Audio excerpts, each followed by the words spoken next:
Yo fam, my name is Nick Pags. I'm a fitness professional, speaker, coach, and entrepreneur. And in this series, we share stories and connect with individuals that'll ignite your spirit and get you to step up and out of your own way.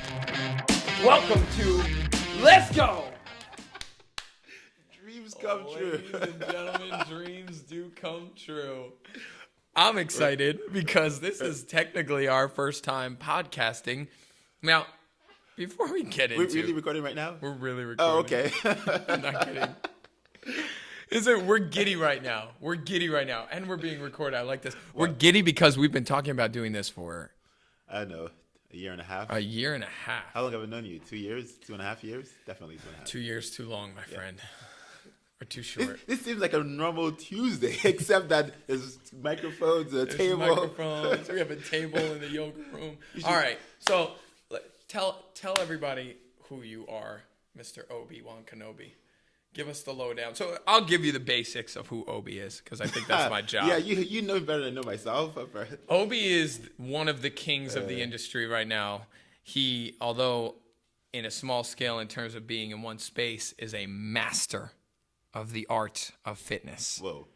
A master. That's what It's he true. said. That's what you said. Obi is one of the most incredible human beings I've ever met. Him and I always, that's why we've been talking about a podcast, because we've always talked about how amazing it would Hours be. and hours of content. Just Unrecorded. So much unrecorded content. So we're recording it. So Obi, give him the lowdown. What do you do? Who are you? Go.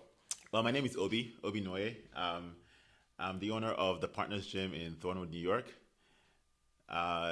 So that's who I am right now. But there's a long, long history to how we got to be Obi Noye, the owner of Partners Gym in Thornwood, New York.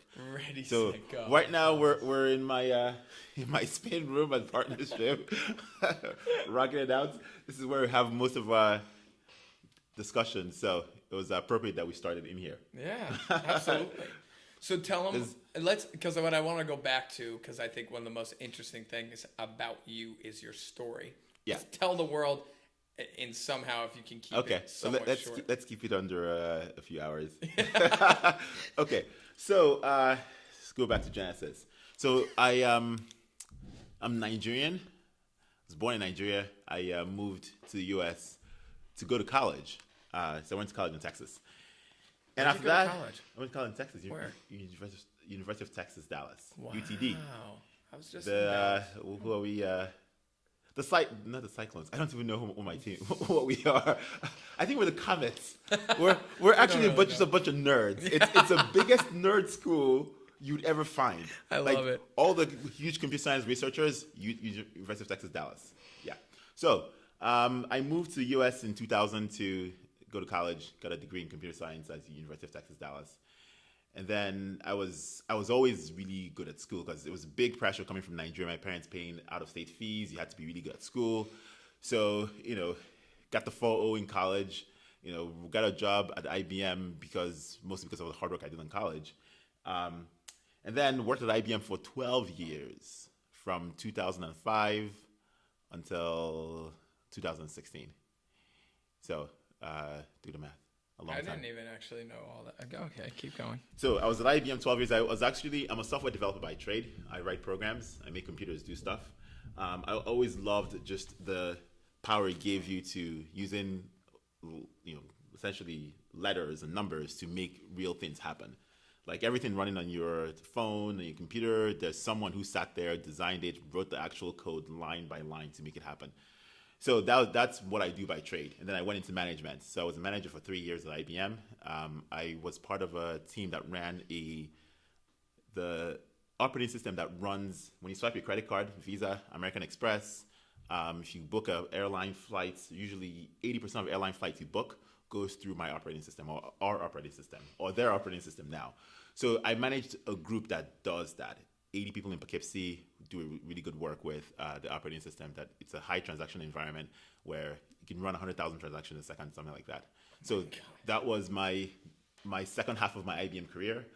Got tired of being a code monkey. Essentially said I want to be part of creating something, a business, running a business, and then joined this group. After that, I got a little bit of an itch. I had to run my own space. I had to see if my ideas in terms of how to treat people well, how to run a business, how to create a demand for a product you have, how to satisfy customers actually made sense. So that's when I took the leap and I said, I'm going to buy something and run it myself. It was either going to be a restaurant or fitness. In terms of fitness, I've been way back in Nigeria telling my parents, get me the thing with Chuck Norris, Total Gym. Every summer, I'm like, my parents, I'm like, you guys have to get this for me because I need to be jacked. The thing with Chuck Norris. For those of you who are not actually watching this right now, you've got to understand who's saying this. This is a beast of a creature. How tall are you? 6'4"? 6'4", 230. Yeah. 6'4", 260, you say. So I was 6'4", 165 at some point. My height, 165. 165. Yeah, the day before I started lifting. And then I'll tell my parents, I got to get big. I was having trouble at school. I was getting bullied all the time. Like I have to go get my sister's friends to come help me out. I'm like, I got to get big. And then they were like, ignored me. There are no gyms in Nigeria. Like, you don't have gyms. Right. You just carry stuff around. Right. That's just what you do. You carry water from here to here. You carry produce from the farm from there to there. There's no use for gyms. So when I moved here in the U.S. in 2000, I told my uncle, Patrick, we're going to a gym right now. I put the luggage down. I love Went this. right into Ballet's in Plano's, Texas. Incline press for 45 minutes straight because my uncle left me right there. He put me on a bench and said, hey, figure it out. I started incline pressing for 45 minutes straight because I didn't know what else to do. Imagine you've never been in a gym before in your entire life. Idea. Yep. Someone puts you in a gym with a barbell and walks away. I'm looking around and say, hey, everyone appears to be pressing this. I'll just press it. 25 pounds on a 45-pound bar for 45 minutes. That's how you get your chest sore for literally 3 weeks. 3 weeks you can't lift your arms. Yo, so 3 weeks. Like, so from all the way from Nigeria, I had a huge love of fitness, like how to use activity to kind of improve the human body, improve the human health. So that was the first thing I did when I came to the US. But my passion was still software development. So I definitely went to school. I didn't drop out at that point. Went to school, and then moved to IBM, did management, as I said, the operating system that runs the visa and the transactions. And then at some point, I got the itch that said, I have to figure out if, my ideas can stand on their own. And that's when I started looking. It was either going to be food or fitness. I found a gym. I walked in here, and this is Partner's Gym. Walked in here, I fell in love right away. And I told the agent, this is going to be my place. I don't care what the ask is. wow. So at the time I had a partner. I had a money guy. I mean, I'm just a 9-to-5 guy at IBM. I'm not rich. Right. I can't afford to buy stuff like this. So I start talking with the money guy, and we start discussing our philosophy in terms of running a business. And then I realized that I was getting into the same problem I had at IBM. I was having a boss again. So I said, I'm going to go on my own. He said, I'm going to bid against you. See all these ideas you have of, we're going to make the prices more affordable to people. We're going to get rid of selling all these products that I thought were predatory to people. You can argue however what you believe, but I can't sell what I don't believe in. We're going to get rid of that. 40% of revenues, 40% of your revenues are out the window. You're going to cut prices, and not 25% of revenues out the window. The business you're buying is being sold because it's not making any money. He told me in 6 months you'll be done. And he said, if you do that, or I can bid against you, buy the place, and I'll actually make it work. And I said, okay, try me. I love it. So we bid against each other for Partners Gym. I'm working at IBM at this point, full-time job, 9 to 5, go and do the office stuff. And then on the side, I'm bidding on this business against my money guy. Right. I'm like thinking, okay, how are we going to fund this? Everything I have, everything that's not nailed down is getting sold. If it's not nailed down to the house, it's getting sold. Because I'm going to have this business. And I made an offer, I got partners. Then actually the work begins. Because now you figure out what you bought. Now you actually have the place. Now it's like the dog that was chasing the car. And now you caught up to the car, what are you going to do? Yeah. So I'll let you, this is essentially how we got here. Yeah. Wow. I didn't know that. You didn't know that? Oh. We never spoke about that. Nicholas. Okay, so I guess the first thing that comes to mind when you're telling all that, everybody, so I don't want to make it like story time in here, and I love hearing your story, but I think what I want to hear, what people want to hear, is this discussion.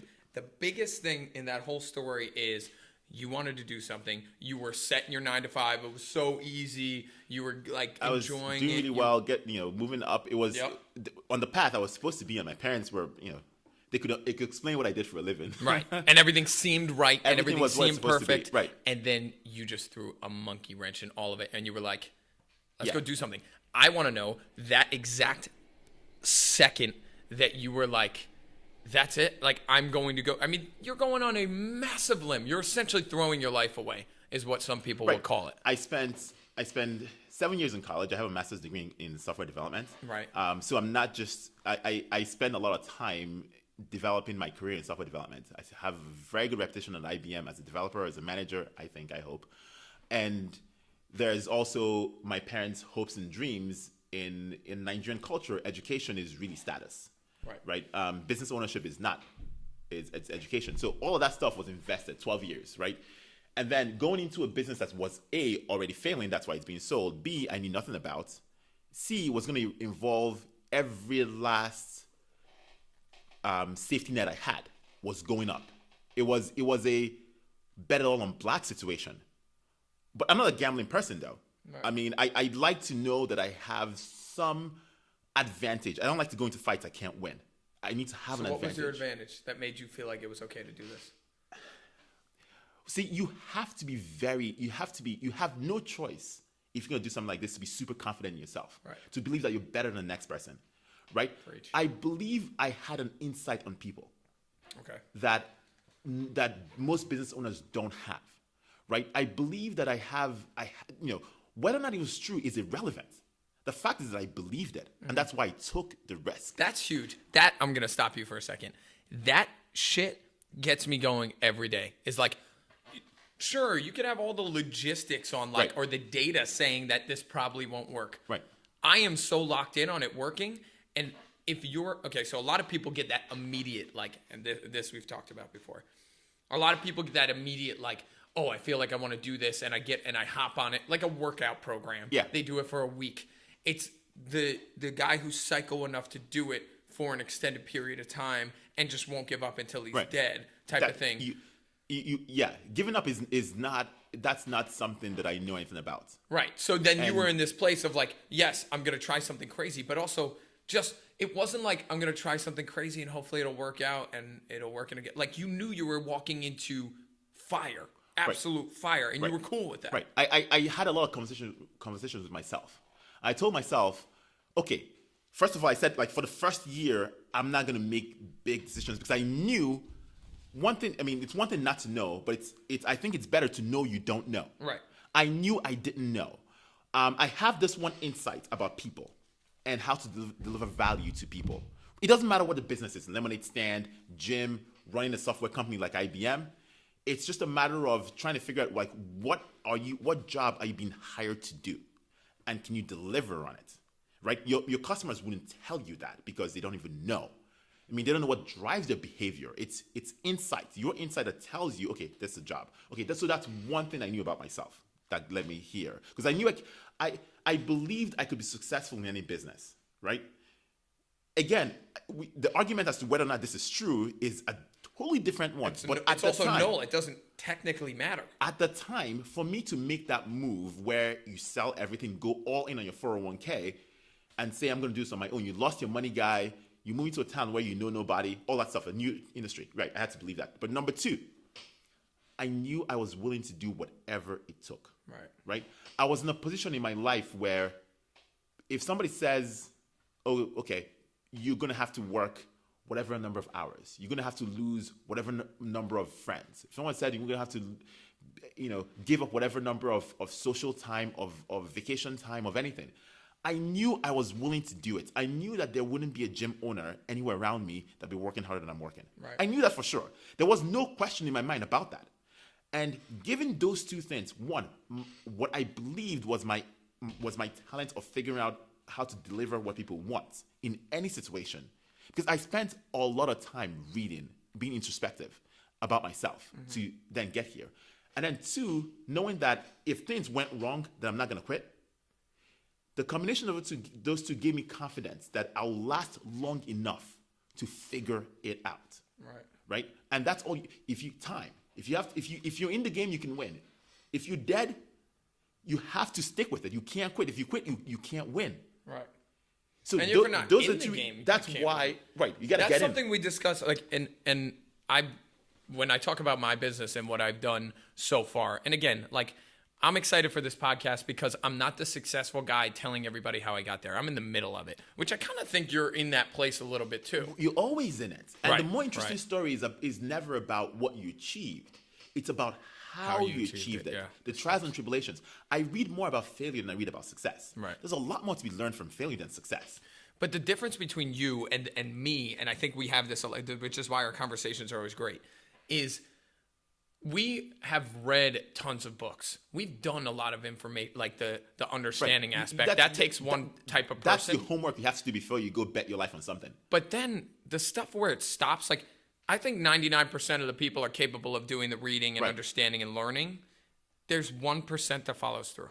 That's what I really believe. The big success stories, the people who kill it, you have to be willing to, like, there are so many people that are going, I said this in a talk last week, there's so many people who are going to go to their grave with a killer amount of information that was never implemented. You know, that's a conversation. It sounds what's the word I'm looking for? It's something that people say all the time that at your death, cliche. Right, it's very cliche. Words. Yep. At your deathbed, what is it that you said I wish I would have done? Right. And for me, it was doing this. And you know, when I told IBM I was leaving, whether or not like people know it or not, I was offered situations that were what I wanted. Right. It said, okay, this, and that. Here are the options. So they made an effort to try to keep me. I'm glad they did that. I was flattered by it. Right. My parents were like, hey, take it. Give it a year. See what happens. Right. And I told Again, myself, another safety play. Right. If I get hit by a bus tomorrow, what would I regret? That I didn't take that position that was going to be safe again, just a different version of safety. Or that I never found out what it's like to either fly or fall on my own. Right. That was what I was going to regret on my deathbed. And it's cliche, but that's actually what I told myself. Right. And I think that's, if there's anything, because right now, if you're listening to this, you're sick in the head if that doesn't like motivate you. There'll be people motivated by that for a second and be like, yo, that was fire, and give us like 5 stars, that was sick. And then almost all of you will go home and do jack shit about it. And you'll just keep doing your regular routine, even though you have this fiery passion to go do something special. So I think the conversation that you and I, maybe we never got this deep into it, but we should. Like, what is that trigger? Like, why do I have the balls to do it? Why do you have the balls to do it? Listen, the jumping off a plane doesn't start with jumping off a plane. Right. It starts with getting on a plane, like making an appointment to get on a plane. Mm-hmm. Everyone can make an appointment to get on a plane.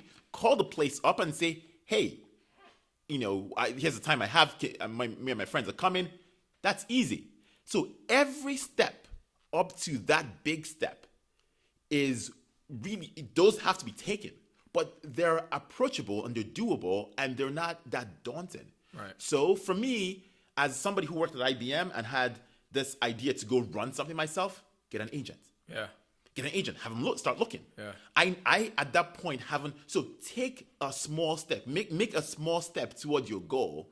And as you make those small steps, the bigger steps as they come into your view now, don't look as daunting. Way more achievable. Right. So if you're thinking, oh God, I have to jump off up, I have to go do this, and you're thinking about the end points. Well, there's a lot of things you have to do before you get there. So say, take that next step. Right. Take that next step. What's the next step? And keep walking the line. I mean, at some point, obviously, you're going to be afraid. It's going to be a step. You can be like, oh my God, I don't know if I can do this. Right. But you just have to, once again, when it comes to being that supremely confident in yourself, you just have to be. It sounds cocky. It sounds a lot of things, but there is no other way. Yep. There is no other way. If you doubting yourself, everything in the world has risk. Right. If you doubting yourself, you're adding more risk to the risk that's already inherent than in How old are you? 36. So you're 36, I'm 26. I guess that you could call that kind of similar areas of life-ish. I'm old enough to be your dad, yo. I don't know what you're going to be like 10 year, I'll be 10. So the reason why I asked that is because I know somebody is saying, well, you know, you're young or you're old. Like if you're 18 and listening to this, you can't relate to 36-year-old Obi. If you're 52 and hearing this with kids and a family and you're hearing my story at 26, Right. The rules always apply. That's my point. The rule applies day in and day out. The answer is if you want to hire an assistant. For a year and a half, I had this thing about hiring an assistant. We've talked about this. Yeah, because definitely. I'm trying to run my business on top of Ripped as a co-owner there, and I'm unbelievably overwhelmed sometimes, and I'm like, I have too much, and I'm actually doing worse for myself because I'm not letting somebody do the small jobs. I hired an assistant last week. I don't know if I told you that. No. I hired an assistant last week. So, Congratulations. Thank you. It's a huge step. All it took Yeah. was two things. Take the first step, which was like my first step was talking to the person that I thought would be a good option about it. Definitely. Just talking about it. And I think that so many, like you said, booking the appointment to get on the plane. Yeah. Just book the appointment. Even if you don't go, like just that first step of booking the appointment. Yeah. The second thing, I stopped giving a shit about other people. Yeah. So, which sounded rude. I stopped giving a crap about what other people thought about my decision to have. Right. So I talked to my parents about it because they mean a lot to me. I talked to my siblings about it because they mean a lot to me. I talked to the person that I wanted to be my assistant because she was important to me, obviously, in that discussion. But we get so caught up. I was so bugging out, like, am I important enough to have an assistant? Yeah. Do I have enough stuff to do? Like, what if my boy Chris Facano, shout out to you, bro, sorry. My boy Chris Facano makes fun of me for like having, like, he is a big time guy on Wall Street, makes a ton of money. He's very successful. He's a killer. He should have the assistant, not me. Yeah. And it just is like, it's such a demented mindset that we create thought processes for other people. Other people that they're not even having, because you know what, they're worrying about. They're worrying yet. about themselves. Right. They got a lot of crap going on too. They're worried about, hey, Nick has an assistant. What does it mean about the And world? also, What does if the world they're- come into? And if they're coming out of their way, like out of the woodwork, to tell me that I'm an idiot for hiring an assistant and I think I'm so ego-driven and so important, then you have a big issue going on that's what you're taking your time to discuss with me. Like, Like, you're right. I mean, when you take big steps, obviously there's an inherent chance of failure. Listen, you know, the small business is a triumph of essentially hope and confidence over stats. right. To a great approximation, every small business is dead, if you want to approximate. So you're not going to say there's a chance that things don't work out well. Right? But there are a lot of success stories, and to find out if to get success, you have to take the step. But what we get afraid of is to fail in public, right? So if I go take the step and buy this gym and all that stuff, and then I go out of business, all my friends know about it. Right. All my clients know about it. Yep. The town knows about it. Oh, you remember that gym that used to be over there? Yeah, that was Obi's. It went out of business, right? What about all those thoughts going through your head when you're about to sign? Do you think about that? Did you think about that? I just cut you off on an idea, but seriously, like, was that all going on in your head? Like, holy shit, what if this happens? Am I screwed? I think I had to be comfortable with. This is just how I rationalize myself. Right. Is I think about the worst case scenario and I go, I'm cool with it. Mm-hmm. I was okay with failure. Okay. I was okay with it. You know why? Because I was so proud of myself to have taken the step that after I signed, I already won. Right. As far as I was concerned, I won. Because the people who are there who will be potentially laughing at me when I fail, what step did they take? Right. Because you can always go back. What's that Newsflash. thinking? You can always go back to that point of like, hey, man, you know, those people who would be picking on you, I grew up being bullied. Those are the bullies. Hey, high five. Hey, bullies. That's the only reason you start lifting. No. Do you need to? No. Okay. So I'm actually in the clock right now. I'm working the front desk. Don't tell anybody he's working the front desk. He does everything. He works the front desk. He teaches the classes. He's got personal training sessions. So those people, to me, this is how I live my life. This is a massive game changer. Like for those of you listening who are like still, oh, but you can't just drop everything. The people who would be the people picking on you at the end of the day are the bullies. Right. They never win, ever. They might momentarily get over on you in front of people and they look like the tough guy. Nobody likes that guy long term. Right. So like even at the end of the day, even if they're all picking on you, you failed, it's like, just, sorry, man, like I'm good. Like I can go to my grave saying I gave it a try. But you know what, Nick? There are far fewer of them than we create in our heads. Right. So in our heads, there's 3 for every one that actually exists. Right. Most people would come to your aid. I believe in goodness. I believe that just pure evil it explains very little about the world. Right. Most people would come to your aid and say, what can I do to help? That is usually your experience when something goes wrong, right? But it doesn't mean that your brain doesn't make up 3 of them for every one that actually exists and uses it to scare you into not taking big risks. Big risks is not, if you want to go back to the evolutionary terms, evolutionary times, like it's not advantageous to be taking big risks. Risk obviously means good. Something could go wrong. You're better off just sitting where you are in your cave, and then once food comes by, eat the food and then sit there and be safe. Right? That keeps everyone safe, right? So yeah, your brain makes up these things for all kinds of reasons. But I believe in goodness. I believe in the goodness of the world. But that vision in your head is still there, and that's one of the biggest impediments to taking action. Is you think about public failure, right, and what people will say. It's so true. Like a million thoughts are going through my head, and so many. Again, for guys my age, girls my age, who are at this point of like, should I just kind of go through the process of taking the steps by step to like go up the ranks and everything? Yeah. If that's your thing, I talked about this last week too. I did a speaking engagement last week. I actually saw that, and I was like, yeah, that's what I tell.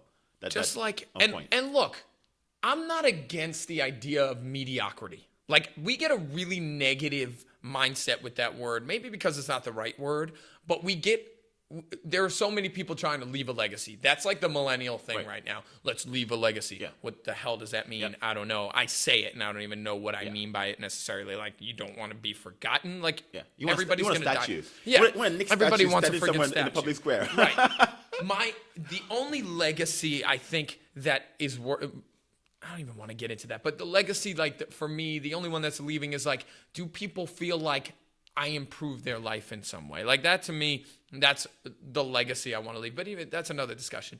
I just think that there's so many times when we are so, I don't know. My brain is going to go a million miles an hour on this. But I see exactly where you're going with this.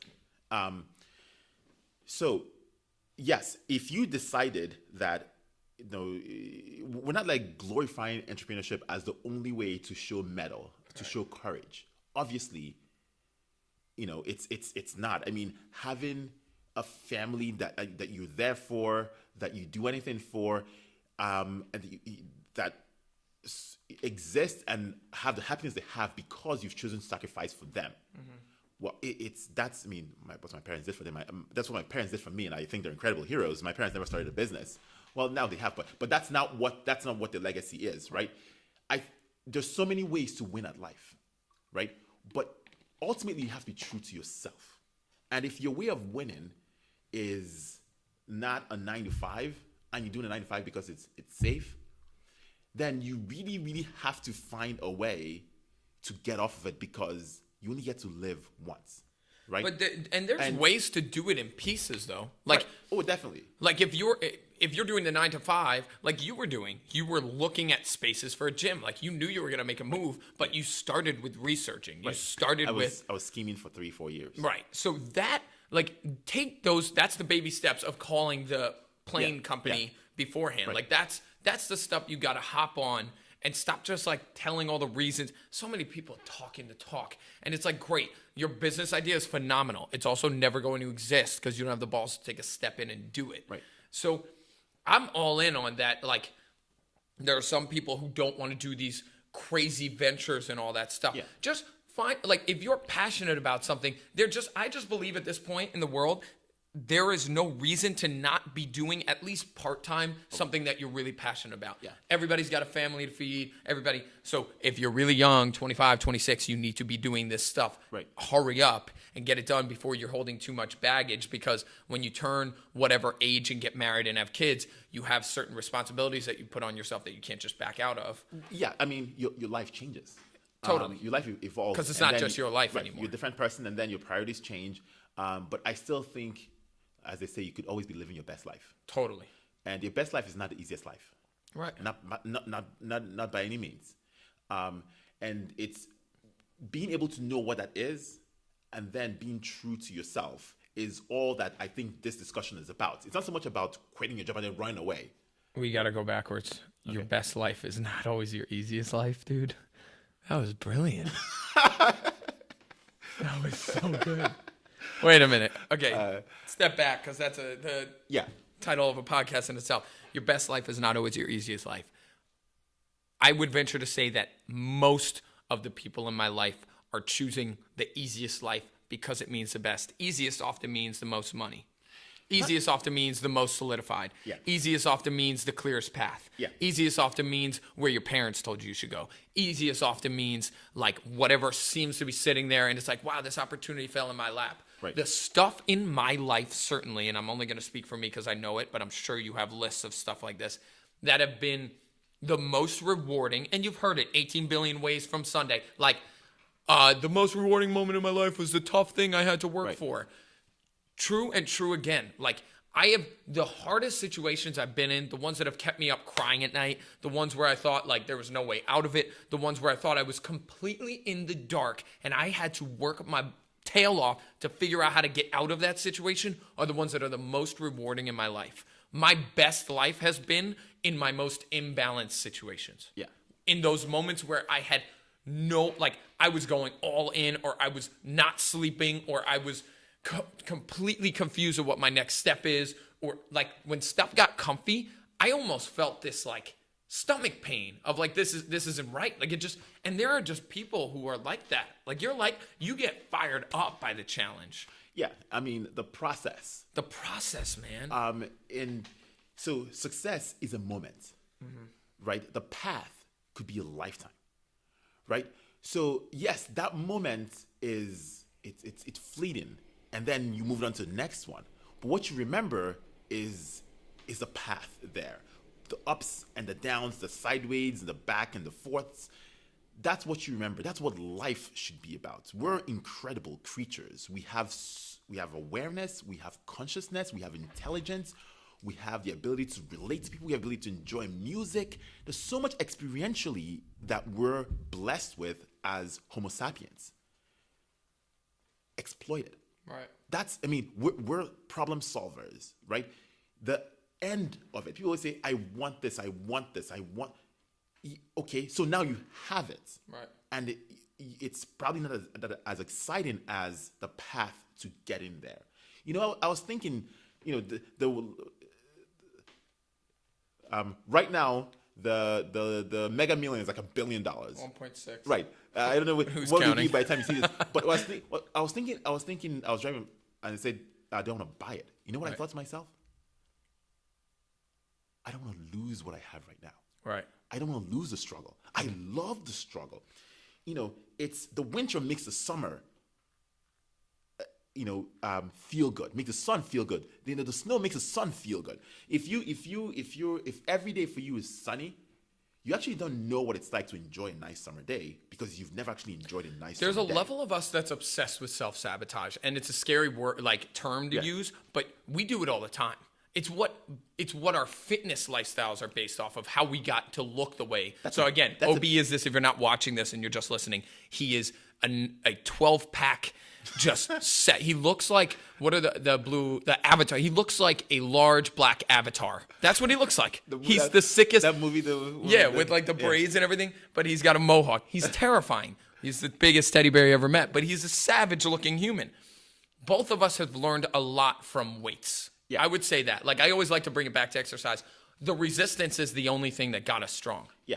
Without the weights that everybody claims to hate, Right. without those things, we would never be that strong. Right. It's this idea of Same. praising the process, right? I came up with this thing a couple weeks ago that I love and I've been using all the time now.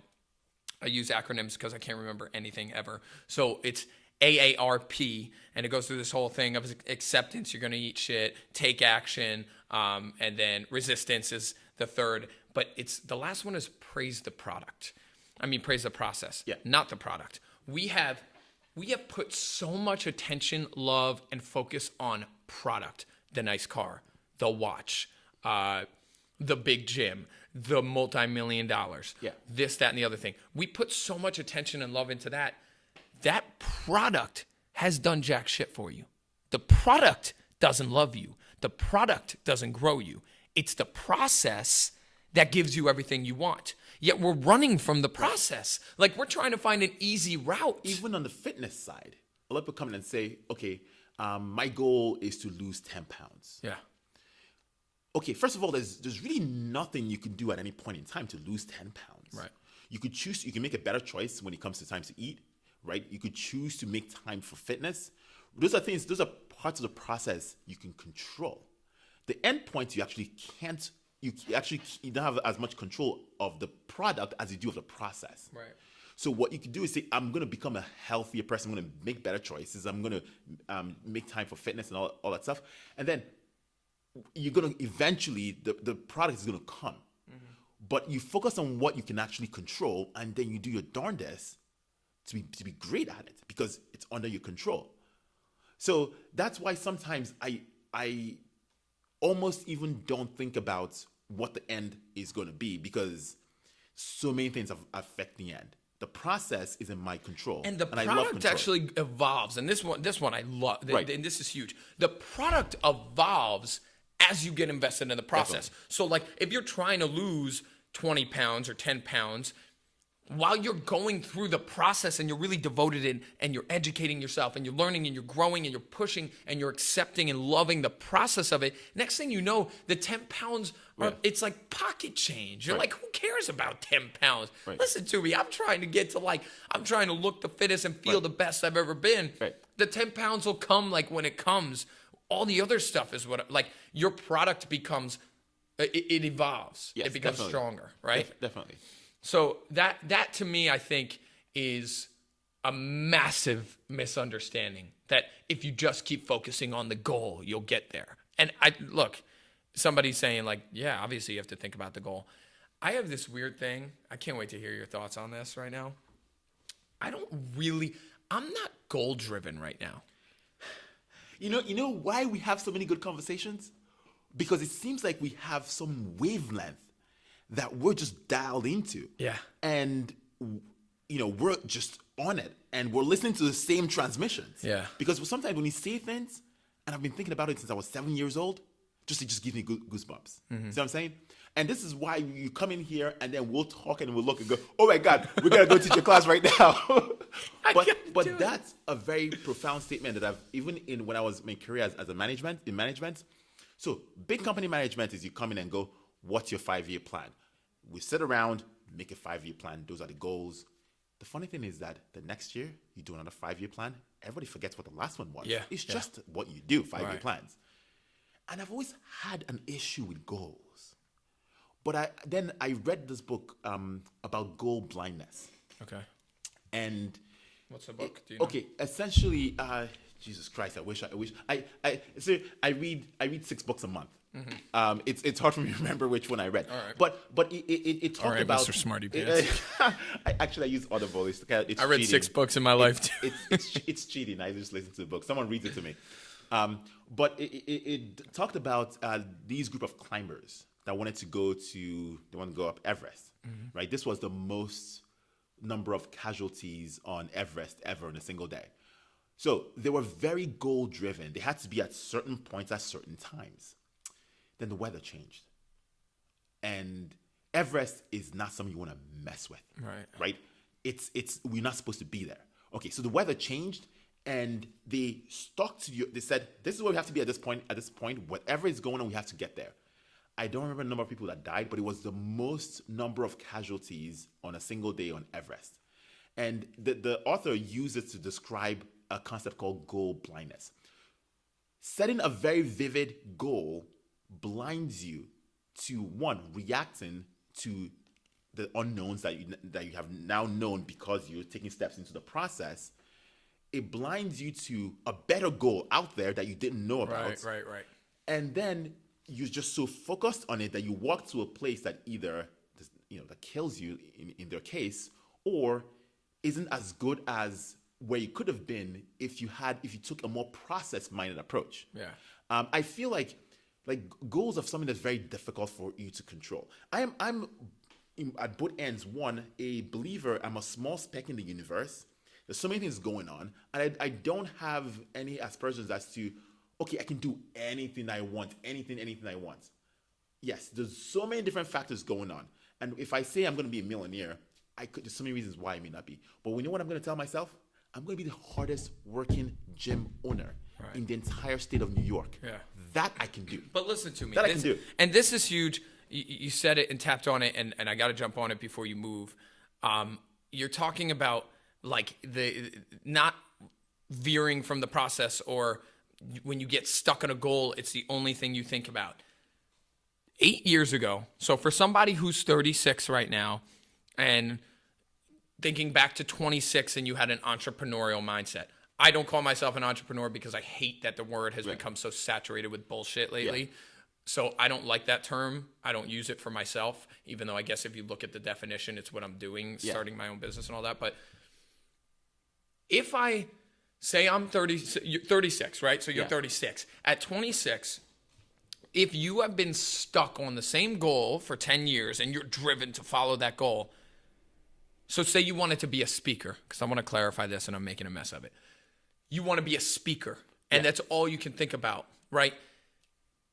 The way you thought about it before this thing, I'm holding a phone, is a completely different story than what it is now. Right. So I can wake up and I have 7-ish thousand followers on Instagram, not a huge following, but I can wake up and I can post something that 6,000, 7,000 people could see in the morning.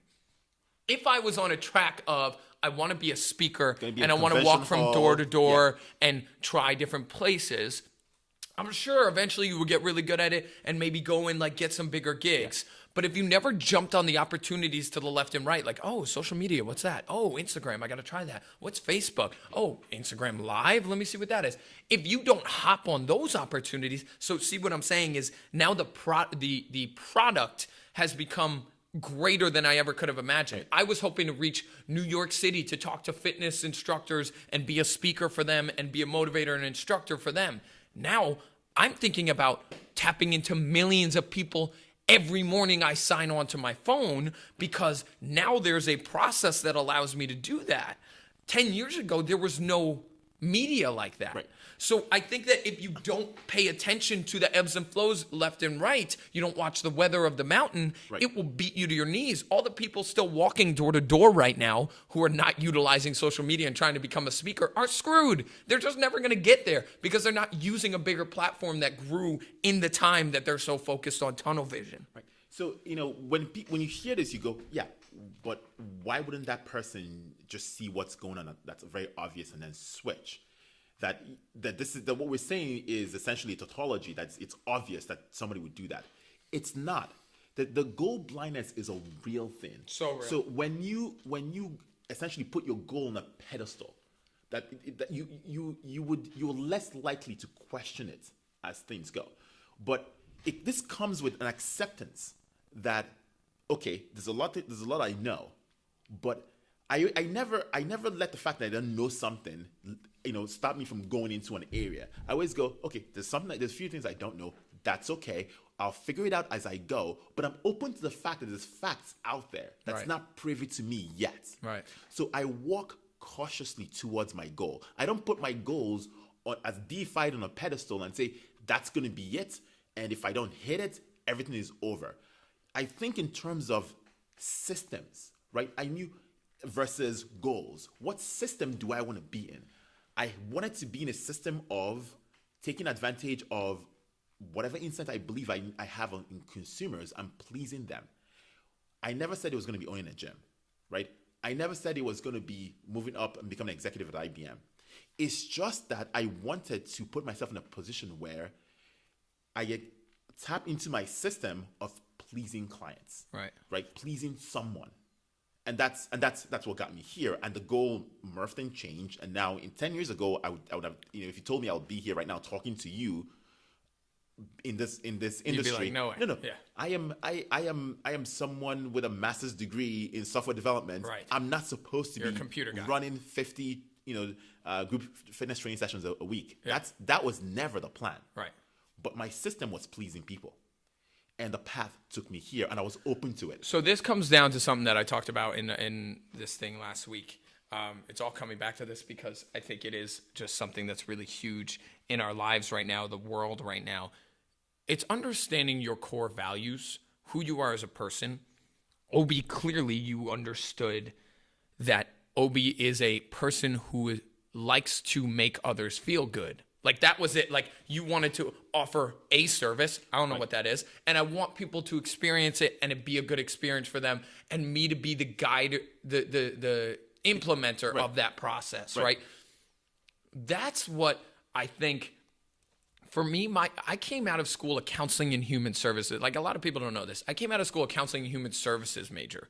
I was going into counseling because I thought I want to help people. I wanted to be a physical therapist. Then I realized I hated science. So let me figure out another way. Oh, counseling, I could talk with people. What's a better way to make people feel better and love people who need love? What I realized was when I opened my eyes a little bit, it's all around you. There's so many options for my core values to be tapped into. My core value was helping somebody.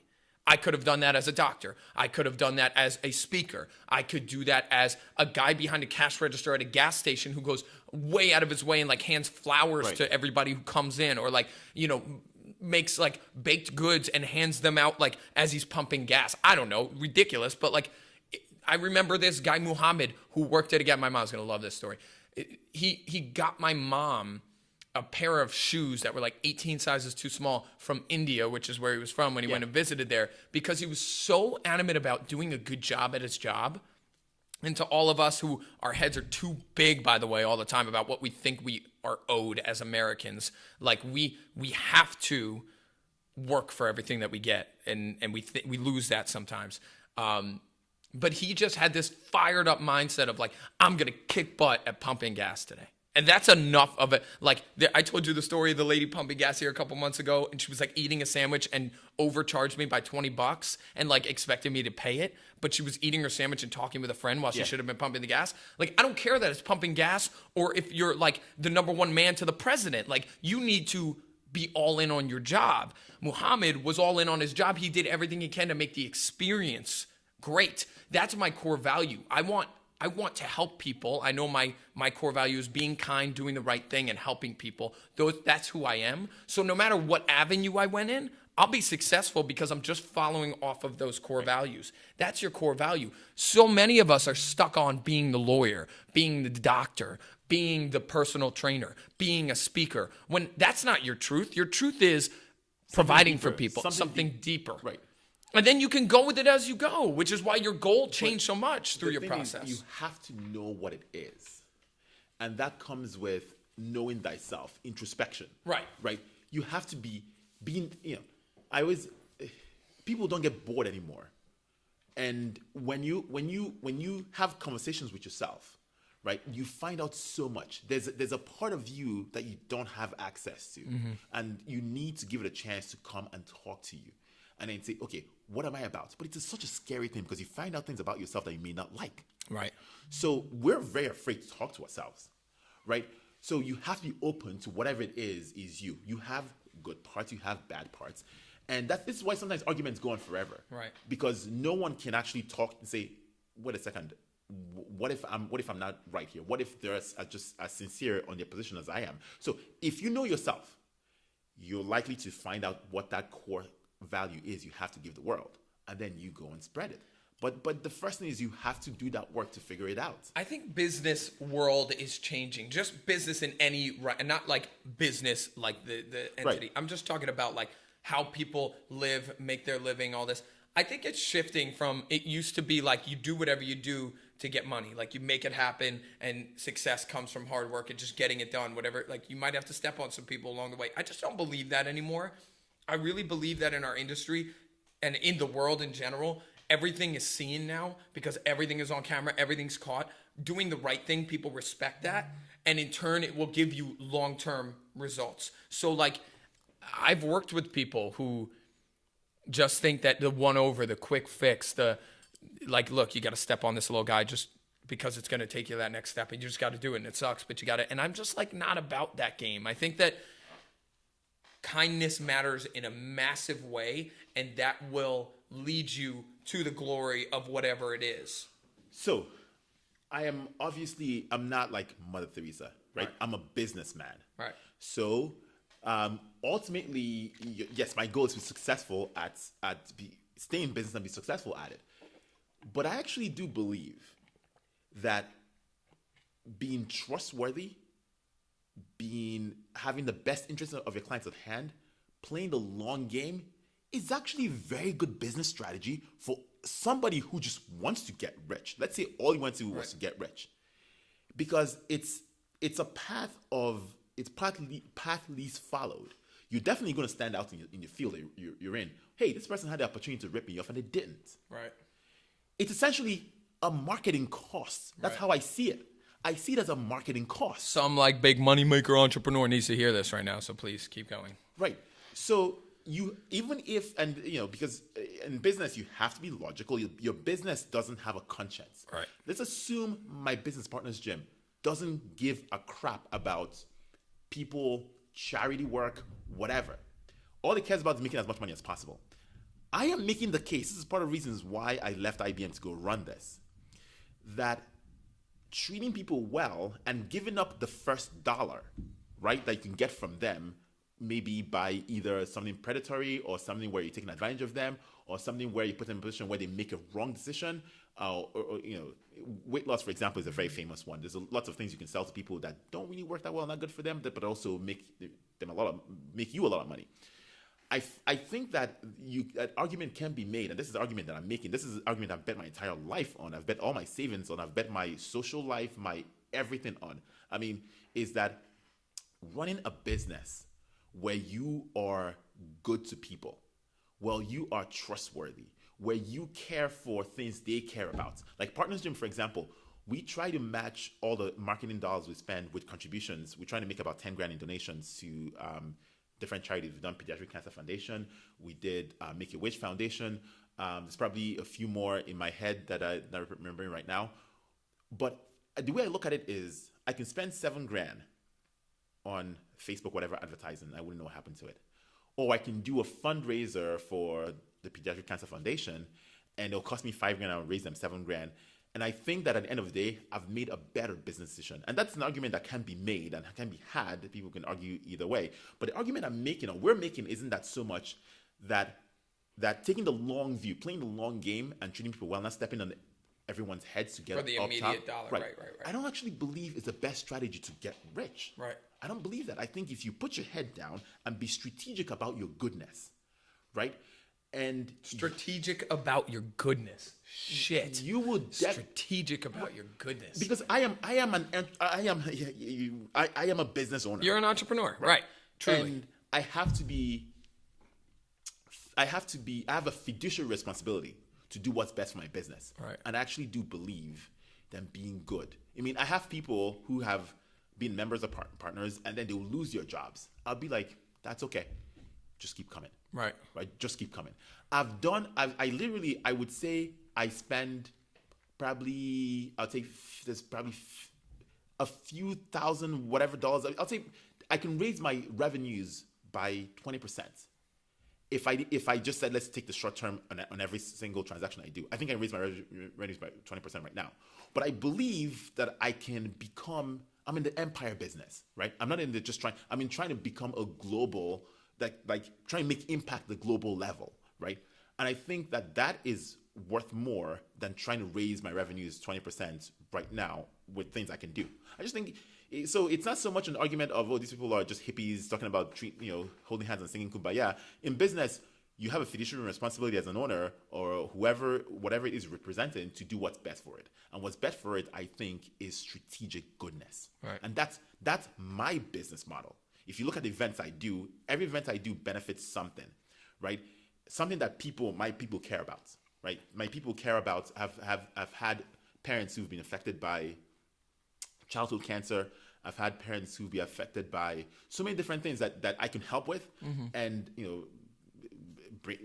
brain cancer for their elderly parents, and always find a way to contribute to it. Right. And they're not great short-term business moves. And these are things that I like to think that I'm a decent person. So right. As a person, I like the fact that I do that. But if it was always good for me, if it were only good for me as a person, but not good for my business, then it's unfair to my business and everybody else who's working here, relying on income from here, for me to be doing that and saying, just indulging myself. There's a way to make it a part of the system. You have to be strategic about it. Right. It doesn't mean you're not sincere. You're 100% sincere. The money still goes to the Pediatric Cancer Foundation. Everything I do is it's above, it's ethical. Everything is above board and good, right? But the fact that you're being strategic about it is just an added thing. You say, okay, what am I doing here, and how can I leverage what I'm doing for my business? Right. And I believe in that so much. And straight up, I'm going to be very honest. What I've done from where I started at 17 technically, but when I really started working in this industry full time at 21, what I've done in this time, the percentage in which my numbers of what I charge per session, the number of clientele, the success rate I've had has grown exponentially. I don't even know numbers right now off the top of my head because I'm not great with numbers. But ridiculous, just add zeros to things I was doing before. That truly came off of decisions that were doing the right thing. I just wouldn't make a decision. And it's my mom. My mom always said, just kindness matters. Obi sells sweatshirts that be a good person is what they say, right? That's his logo, essentially. It's his branding. All of his sweatshirts say, be a good person, the Partners Gym. And I rock that sweatshirt all the time and that's why me and Obi initially, I think hit it off, is because I was like, wait a minute, what? All your shirts say, be a good person? That's amazing. And that's how I made all of my business decisions before I met Obi, after him and I had partnered together, or I worked at his gym as a trainer. We didn't even mention that. I'm a personal trainer. I was doing personal training at his gym. About how we met. Yeah, we'll do that another day. So everything was based off of that. And I don't want to get too deep into it. It's what he said, gave you guys the gist and the importance of what that is. But I just, from my perspective, I'm not a mega success story. And I'll say yet, because I'm confident that I will be in some way. On a scale of what a 21-year-old would look at me as right now, he would be like, whoa, how did you do that? And at 26, being a business owner, another business owner of your own thing, and then also working at Performance House, the most elite training facility in New York City, all that stuff. It's wild what I've done to some people. To other people, it's like, dude, you took step one, great. All perspective, who cares? Yeah. Bottom line is, any level of success that I feel I've reached, I'm not a mega businessman. So if somebody's challenging me and be like, dude, you don't know about money, probably true. You could test me on understanding finances, all that stuff. You're absolutely right. I just know when things are successful and when they're not. That I've learned to see that trend. I've gotten really good at understanding trends. And what always seems to just repeat itself is positivity, optimism, and kindness goes way further than being the short-term kind of guy who's screwing everybody up. And the question people ask, well, if you're saying it's also good business, then why isn't everybody doing it? Right. If you're saying that's because people are scared to do it. People are scared to do the right thing because they think that they will lose money doing it. I'm telling you right now, my dad, here's one beautiful example. My dad is one of the only family-owned pharmacies left on the East Coast because they've all been kicked out by, he's third generation. Yeah. Unbelievably successful business. They're killing it, murdering it. Beaumont and 187th, Mount Carmel Pharmacy. They've been around for 3 generations. They literally are one of the only ones left. And The only one's doing it right. He's been audited twice, and the only one on the East Coast perfectly 100% could not find one dent in the business. Yeah. It's never happened before. Like, I believe that that's the truth. Like, I'm not positive, but I'm pretty sure they're the only one on the East Coast that didn't get screwed over with the audit because they do everything the right way. They're just good people. They look out for their employees, look out for their people. They do over 1,000 deliveries a day in their little space in the Bronx. How does a business like that keep going against a CBS, a Dwayne Reed? Right. Everybody else is knocked out. Why? Do you think that doing the right thing has a lot to do with it? It seems like there's a trend there because there's a lot of businesses in his space in the pharmaceutical industry in the Bronx, people selling drugs out the back door. These old Italian style pharmacies, these old they did that shit. And I've heard stories, I've seen it, and they were broken down and long term done. Yeah. So I just believe it's so important. We have to cut it off. So what I want to say is, or what I want to ask is one thing. Try and keep it pretty short because people have learned a lot about you in this time. But one thing to leave people with, if somebody said, "Obi, quick, I need a word of advice," just to keep people going on with their day. What do you got? Who? Just one? I don't know, just like something to leave people with. There's no pressure. Just Okay, you've given all your golden nuggets so far. I would say always do what you say you're going to do. Boom. That's what I would say. Love it. And this goes on to walking into the grocery store and thinking, I'm just here to get whatever's on my list. Don't pick up something that's not on your list because it's not what you said you were going to do. It applies everywhere. It applies everywhere. Come Fitness, back from and say, life. here's what I'm going to spend my night. Then the TV comes on. No, do what you say you're going to do. And it starts with the little things. Like I'm big into not putting stuff away. Mm-hmm. I leave my shoes everywhere. I leave everything everywhere. I know. And then, but when I start picking up after myself, everything else picks up in my life. Right. But picking up my shoes is just what I said. I want to be the kind of person who picks up their shoes. Right. I start picking up my shoes. Everything else starts lining up. I'm going to go to the gym. I start going to the gym. So the version of you that makes a plan for yourself, be that person that you want to be. Mm-hmm. And do, as much as possible, don't fall for temptation in the situation. Go, oh, no, just this one time, right? So if you say you're going to do something, do it. Love it. Where can we find you? Where can people check up on you? You got Instagram. Show us.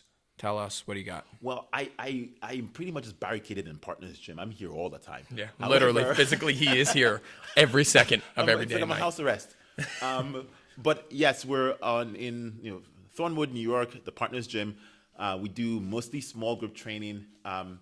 We're not a CrossFit gym, but we sort of if you come in here, looks like it. It's just that we take a holistic approach to fitness. So we use all kinds of modalities, bodybuilding, CrossFit looking things, conditioning, workouts. So that's where we are in Poughkeepsie. Poughkeepsie is where I live, in Westchester, New York. Here's the thing. I'm gonna throw this out there. You say yes or no. You're live. If somebody from Westchester is listening to this and wants to come try out the gym for the day, if you come in and say, I listened to Nick Pag's podcast and you heard it on the podcast, they get a day free hanging out at Partners Gym. They can come try it out. What do you think? We'll give them 3 free classes. Whoa! This is the Nick Pag's. The Nick Pag special. Yeah, Yo, stick around with me. You'll be golden. 3 free classes on the house if you heard it here on the Nick Pag. Huge. So just come in and do that. What about also on Instagram at the Obi Show. At the OB Show. OBISHOW. Yes. And the Partners Gym, at the Partners Gym on Instagram. We're on Facebook as well. Great. Is anyone still on Facebook? I don't know, man. It's slowing down. I don't know. We better stop talking about that before it becomes another conversation. Obi, thank you so much for being a part of it. You're the best. Inaugurating us. I'm very honored to be on this with you. Special, man. We've had wonderful conversations together. I think you're one of the people that when I have a thought, I'm like, I'm going to talk to Nick about this. So when I see Nick, I'm like, hey, there's so much I have to say.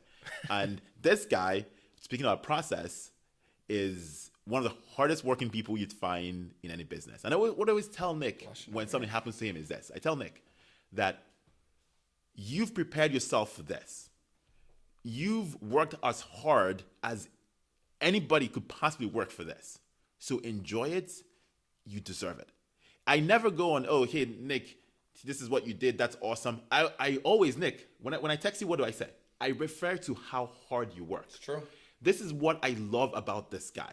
This guy, he looks all, GQ and stuff. But if he's gonna sleep on his car to get the job done, he will. We take naps in here on the floor, both of us. We're not above that. Nope. We're lying side to side. There's pictures of it. I mean, we don't spoon that much, but we're. We don't spoon. He said that much. Not that much. But we're lying on a rubber floor, right? True. Waiting for next session, whatever it takes. It's about the process. When you see someone successful, don't ask them what they've achieved. Ask them what they did to achieve it, what they had to give up. That's what you can take from that situation, because you can't go and become them. But you can learn something from the process. You heard it here, my friends. The Obi Show. Thank you so much for being on, Obi. Thank you. Guys, thank you. you for watching. Stay tuned for the next one. Nick Pags. See ya. Peace. Yes. Yo fam, I hope you enjoyed today's episode. Be sure to subscribe and to follow me at Nick Pags Fit on Insta. I want to acknowledge you for committing to yourself today. I am so appreciative for your attention, and I never take it for granted. I'm looking forward to seeing y'all on the next episode. Peace!